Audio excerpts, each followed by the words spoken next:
আমি যখন শাদী করছি আমি স্টুডেন্ট ছিলাম, মাত্র পাশ করেছি তথা মাস্টার্স রেজাল্ট দিয়েছে আর মাদ্রাসায় কামিল রেজাল্ট দিয়েছে। আমার শ্বশুর আব্বা এক পায়ে খাড়া, ওনার মেয়েকে দিয়ে দেবে। আমাদের পক্ষ থেকে প্রস্তাব গিয়েছে, আর ওনার আশেপাশে যত আত্মীয় স্বজন সব একবারে না।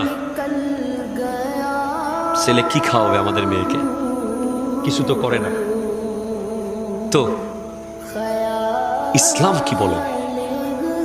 এই জায়গায় ইসলাম কি বলে? ইসলাম বলছে তোয়ামুল ওয়াহেদে ইয়াকফি লিল ইসনাইন, একজনের খাবার দুজনের জন্য যথেষ্ট। তোয়ামুল ইসনাইনে ইয়াকফি লিল আরবা, দুজনের খাবার চারজনের জন্য যথেষ্ট।